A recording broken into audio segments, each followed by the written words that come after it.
Zverev breaks his silence on Carlos Alcaraz ahead of the 2025 Miami Open. After his early elimination at Indian Wells, the German has admitted he's not at his best right now, but he's also sent a double-edged message. He wants to turn things around in Miami, right where Alcaraz holds the advantage. Will Zverev be able to hold his spot against an Alcaraz hungry for revenge? Alexander Zverev was one of the first to appear at the pre-tournament press conference before the start of the 2025 Miami Open. The world number 2, coming off a first-round loss in Indian Wells, didn't shy away from self-criticism. "I haven't been playing at my best level in recent weeks," he admitted candidly. But he also made it clear he hopes to change the momentum. "I hope I can turn things around here and show good tennis again." The German seemed comfortable with the atmosphere in Miami, a city he considers his favorite in the United States. "The conditions here suit me better than in Indian Wells. The courts are faster and the humidity makes the ball hang in the air," he explained. This confidence could be key in a tournament where he'll look to regain form, defend his ranking, and avoid being overtaken by Alcaraz. Because yes, while Sasha landed the first blow by gaining points in Indian Wells as Alcaraz lost them, Miami presents a very different picture. Carlos, currently number 3 in the world, has a much more favorable draw compared to the German. He'll start in the second round against the winner of Goffin and Vukic, and won't face major threats until at least the quarterfinals.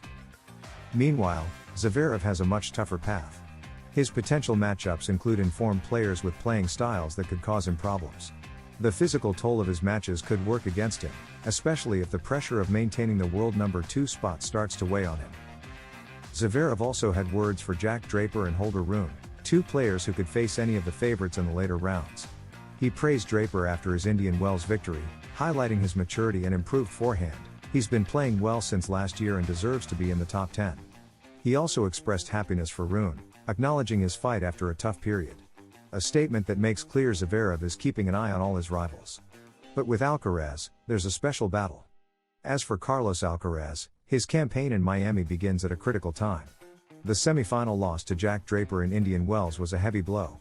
Not only did he miss the chance to win his 3rd straight title in the California desert, but he also lost 600 ranking points, letting go of the opportunity to put pressure on Jannik Sinner. And close in dangerously on Zverev. But in Miami, everything has changed. With Sinner suspended until April, and Zverev needing to defend his position with a much tougher draw, Alcaraz has the chance to strike big. The Spaniard got a favorable draw and could advance smoothly to the quarterfinals or even the semifinals. There, a tougher challenge awaits: Djokovic, Medvedev or Tsitsipas. Any of them could be his obstacle en route to a potential final. And it's in that hypothetical final that Zverev and Alcaraz could meet. A face-off that's already starting to play out mentally. Because although the German says he's focusing match by match, his comments about his current level and the better conditions in Miami can also be interpreted as a subtle response to Alcaraz's solid form, as the Spaniard remains one of the tournament favorites. Let's not forget that Alcaraz, although shaken by Indian Wells, tends to thrive when he has revenge on his mind. He's done it before against the likes of Tsitsipas, Ruud, or Medvedev, and now he has a clear target: to regain the world number 2 spot, a position he nearly had within reach and that is still up for grabs. And pay attention to what's at stake in the rankings. If Alcaraz goes further than Zverev in Miami, he could leave the tournament as the new world number 2. For that, he needs to at least reach the final, depending on how far the German goes. The stage is set, the tension is rising, and the points on the line are massive. Do you think Alcaraz will surpass Zverev in Miami? And if you're enjoying this content, give it a like, subscribe, and share it with your tennis-loving friends. Carlos Alcaraz already knows his first opponent at the 2025 Miami Open. After falling just short of making history in Indian Wells, the Spaniard arrives hungry for revenge and with unfinished business in a tournament full of unforgettable memories.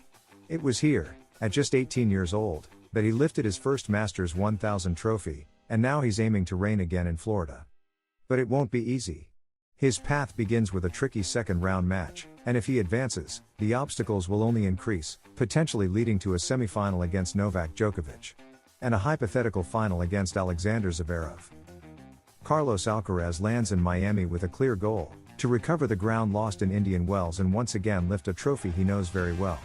In 2022, at just 18, he was crowned at a Masters 1000 for the first time right here, and since then, he's proven to be one of the most dominant players on tour. However, this time, he arrives after a painful defeat to Jack Draper in the California Desert semifinals, which denied him a historic triple crown achieved only by Federer and Djokovic in that tournament. The Spaniard, world number 3 and second seed in Miami, already knows the draw he'll face. He'll start directly in the second round against the winner of the match between David Goffin, number 55, and Alexander Vukic, number 77. Both experienced players with power and the ability to trouble opponents on a fast court like the one at Hard Rock Stadium. Not an easy debut. If Alcaraz clears that first hurdle, his next opponent will come from the clash between Brandon Nakashima, number 32, and Spain's Roberto Carballes Bana, number 53. Two players with very different styles, Nakashima with a flatter, more offensive game, Carballes, more tactical and patient. Still, Carlos is the clear favorite, but in Miami, any slip-up can come at a high cost. The real challenge will begin to show in the round of 16, where a highly anticipated rematch against Grigor Dimitrov could take place, a player who has beaten him twice in the past 6 months. The Bulgarian has become one of the trickiest opponents for Alcaraz and could pose both a mental and physical challenge. Certainly, a possible showdown already building excitement. And if he gets past that, the draw sets him up for a very interesting quarterfinal, with two names on the table: Francisco Cerundolo, the feisty Argentine on fast courts, or the Norwegian Casper Ruud, a Grand Slam finalist hungry to be back among the best. On the other half of the draw, Alexander Zverev is also preparing for battle, but with a much more demanding road. The German, world number 2, knows he's under pressure. He was eliminated early in Indian Wells by Talon Greek Spor, and although he managed to stay at number 2, Alcaraz is now closer than ever. A poor showing in Miami could cost him the spot. Zverev may have to deal with a potential round of 16 matchup against the always explosive Francis Tiafoe, an unpredictable player with a game that can trouble anyone. If he advances, the quarterfinals could see him face Indian Wells champion Jack Draper, who arrives brimming with confidence after his title run in California and has already proven he can beat the biggest names on tour. And if Sasha survives that section of the draw, potential semifinals could pit him against Taylor Fritz or Andrei Rublev, two of the most solid and dangerous players on hard courts. In other words, a minefield, where any misstep could prove fatal. Meanwhile, Alcaraz starts from a much more favorable position.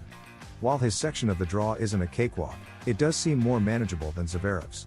And there's more: the absence of world number 1 Jannik Sinner, suspended for doping, leaves a massive gap in the top of the rankings. The Spaniard has a golden opportunity to close the points gap, and if he lifts the trophy in Miami, he could put direct pressure on Zverev ahead of the clay court season. So yes, the draw has spoken. Carlos Alcaraz has in his hands the path to redemption, to win another Masters 1000. And to send a clear message to Zverev and the rest, the real contender to the throne is right here. Carlos Alcaraz begins his journey at the 2025 Miami Open with revenge on his mind. The loss at Indian Wells stung, but it also lit a spark that could prove decisive. The Spaniard has a favorable draw, experience at this tournament, and the memory of his first big title in his pocket. All of that makes him a serious candidate to lift the trophy and regain ground in the rankings. With Sinner out and Zverev in the other half of the draw, the stage couldn't be better set. Now, it all depends on what he does on court. That's all for today from Miami, where the excitement is about to explode. Will Carlitos shine again in the tournament where he first took off? Will Zverev withstand the pressure and the challenge of a brutal draw? Leave us your comment, subscribe to the channel, hit the bell icon, and join us throughout the 2025 Miami Open. See you in the next episode with more news, more analysis, and more great tennis.